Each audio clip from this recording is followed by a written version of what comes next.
Bonjour, je suis Natacha, la coordinatrice de l'association ILCO et je vous parle aujourd'hui du tiers-lieu, la vie dans cet espace, à l'intérieur comme à l'extérieur, qui doit combiner plusieurs usages.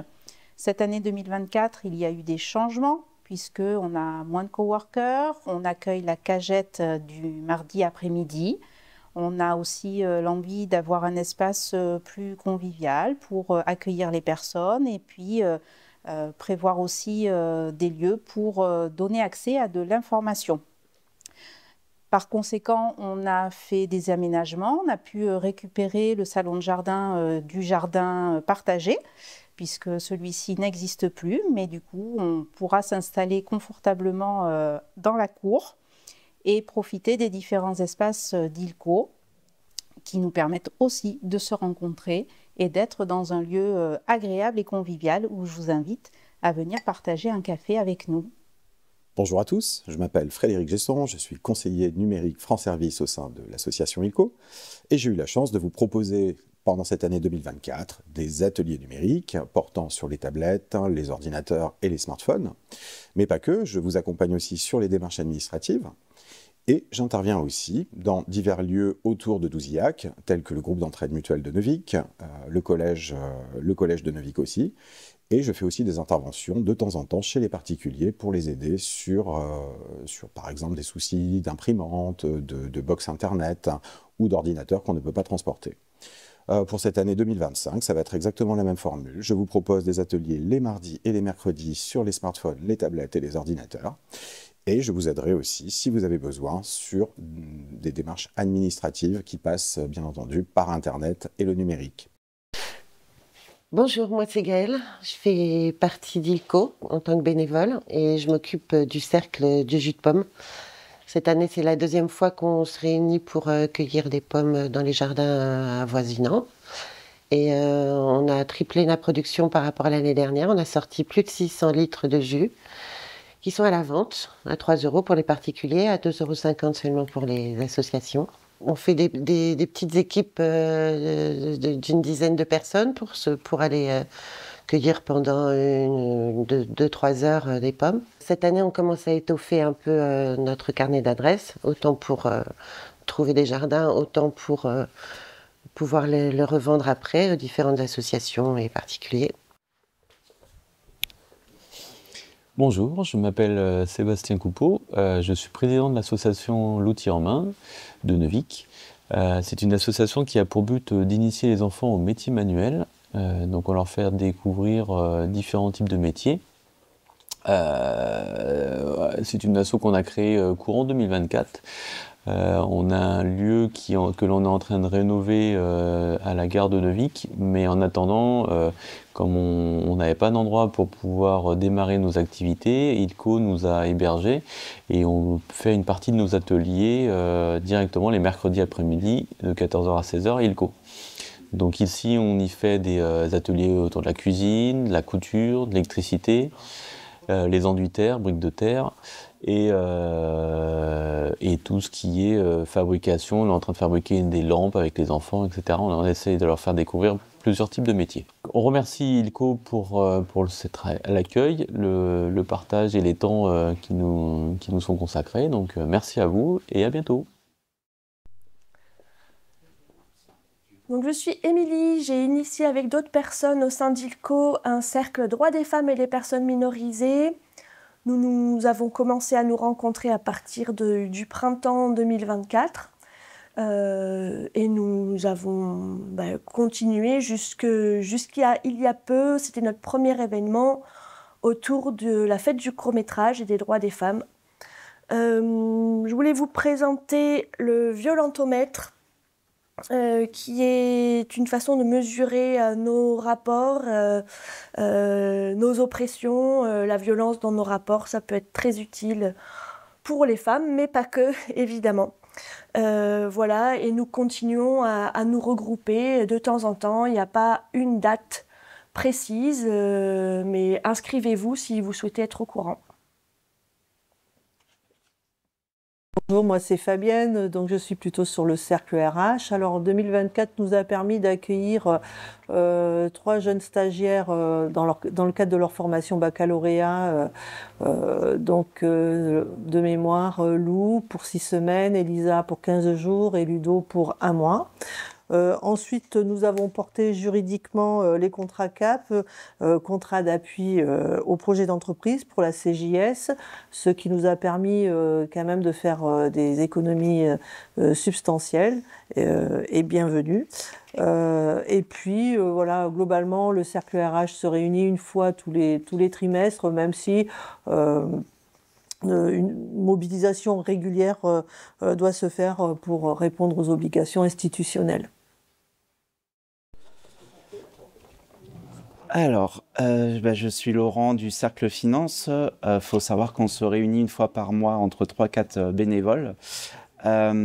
Cette année, on a pu constituer une comptabilité analytique qui permet de flécher les subventions et les dépenses par cercle ou par poste. On a également créé un bilan de notre patrimoine qui recense notre matériel, tel que les vélos et le matériel informatique. On a pris en charge la comptabilité de la CJS et on a dispatché également les salaires par clé de répartition. On recherche des bonnes âmes pour venir nous aider parce qu'on a pas mal de travail dans notre cercle et on fait un appel aux dons pour ILCO voilà, parce qu'on a besoin de beaucoup d'argent. Donc plus vous donnez, plus ILCO pourra vivre. Merci. Bonjour, donc je m'appelle Pascal et j'anime des ateliers d'écriture pour l'association ILCO pour la 4e année déjà. On se retrouve tous les 3e lundis du mois, de 18h45 à 20h15 environ, pour le plaisir d'écrire, de partager. Donc ce sont des séances qui varient. Je propose des thèmes différents, des inducteurs différents, des types de textes différents, en partant du principe que tout le monde est capable et qu'il faut juste avoir envie de jouer avec les mots, de jouer avec les idées, de jouer avec notre imagination et de les partager ensuite avec d'autres personnes. On commence toujours par un petit temps un peu plus court de mise en jambe et on enchaîne ensuite avec un texte un peu plus conséquent. Pas d'obligation de venir à chaque fois. C'est à la fois contraint par les consignes et plein de liberté. Et même les consignes, on les transgresse quand on veut, comme on veut. Donc je vous invite à venir nous rejoindre nombreux et à venir jouer avec nous. C'est juste un petit moment de plaisir qu'on s'offre et qu'on partage. Milo. Bonjour, moi c'est Elisa, j'ai 16 ans et sur l'été 2024, j'ai participé à la CJS 2 mois de nous où on était 13 coopérants. On était basé à Planaise à la recyclerie où on a pu apprendre à gérer une entreprise coopérative. Bonjour, moi c'est Timéo, j'ai 17 ans. En 2023, j'ai fait partie de la CJS Coop Jeune et l'année dernière, donc en 2024, j'ai été salarié d'ILCO.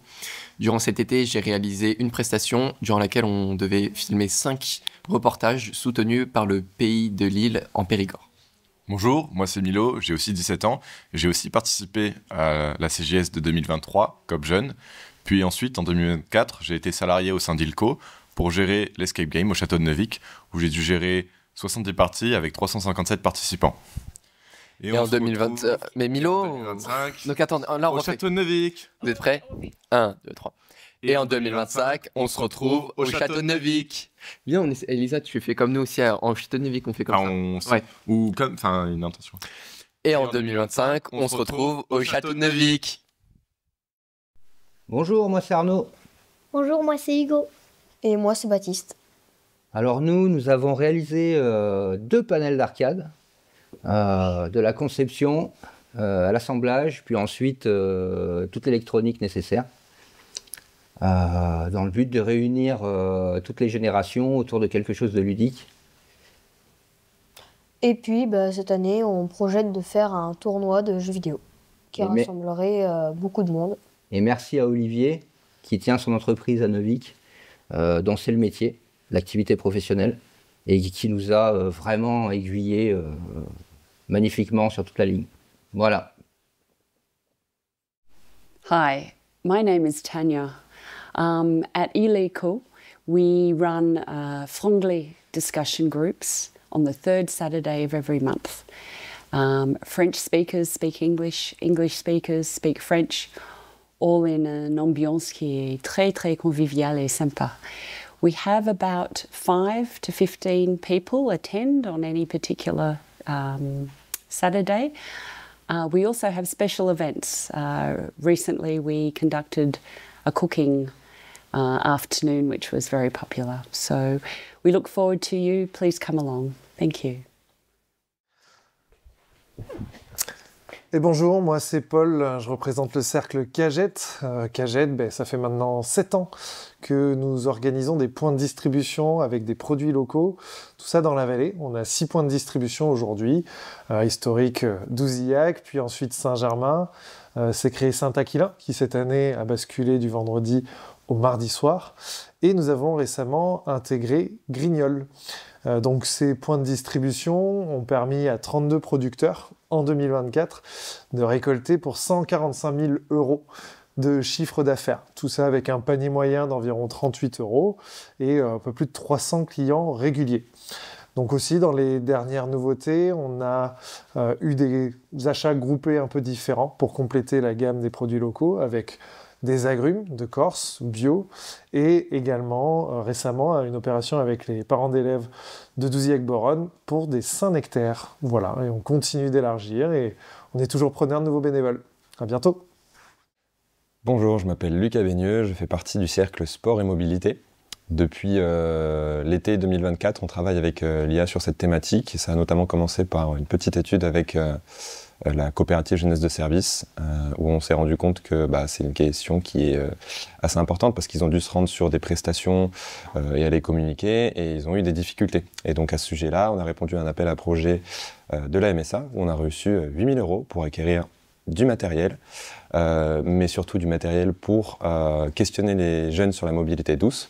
Et donc là, on mène un travail pour pouvoir projeter ça sur la prochaine coopérative, notamment aussi pour les salariés, mais plus largement aussi pour proposer une offre peut-être aux habitants de la vallée de l'Isle, pour qu'ils puissent effectivement bénéficier aussi de ce matériel et peut-être le tester et se former à son utilisation pour pouvoir peut-être en acquérir aussi à leur tour. Donc bonjour, c'est Anthony, je vais représenter le cercle communication. Pour faire une synthèse de ce qui s'est passé sur l'année 2024, nous avons pu mettre en place un nouveau site internet où un premier jet a été publié. Nous allons le nourrir petit à petit lors des années qui vont suivre avec des nouveaux contenus. De plus, on a pu travailler sur toute une communication interne qui évolue avec le temps, ainsi qu'une communication vers l'extérieur, pour l'instant on n'est pas les plus forts, donc on essaie de se renforcer sur ça. Si vous êtes intéressé bien sûr à rejoindre un cercle lié à la communication, nous sommes intéressés par des forces en plus dans le cercle, et à bientôt. Bonjour, moi c'est Catherine, habitante de Boronne et je fais partie également du collectif pour le café associatif de Boronne. Et voilà, je vous en dis un petit mot ce matin. 2024, c'était l'année de la grande aventure pour l'Exodus, le bar à Boronne, qui renaît de ses cendres grâce à un collectif qui s'est mis en place avec ILECO et des habitants de Boronne, un bon nombre de personnes qui ont voulu se mettre ensemble pour redonner vie sous forme de café associatif à ce lieu mythique. Et il y a eu un bel événement en octobre pour faire parler la population, demander les besoins, faire jaillir les envies. Et à la suite de ça, de nombreuses réunions se sont faites avec le collectif qui s'agrandit à chaque fois pour pouvoir mettre en place de futures activités dès que les travaux seront finis grâce aux subventions qui ont été obtenues pour faire naître ce lieu. Bonjour, je m'appelle Léna Navarro et on est au collège Henri Bretin à Neuvic et je suis en 3e. Moi, je m'appelle Chloé Gornet, je suis en 3e et aussi également dans le collège Henri Bretin. On vient souvent à cette activité tous les jeudis midi. On est à peu près un groupe de 6-5 personnes. Et nous participons à une création de court-métrage. Mais aussi au début nous faisions de la radio.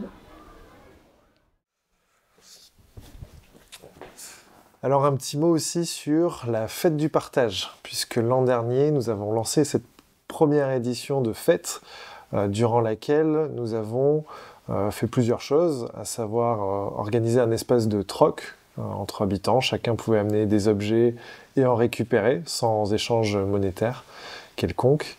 Il y avait aussi à cette occasion des ateliers de réparation avec autour du smartphone, autour du vélo. Il y avait des ateliers de fabrication, couture également, et puis avec l'outil en main, des fabrications de cadres. C'était l'idée d'être dans simplement le partage. Et donc en 2025, on se projette sur une nouvelle édition, mais centrée sur les associations, sur le partage entre associations. Après une première édition, davantage sur le grand public. Donc ça se passera sans doute cet été au château.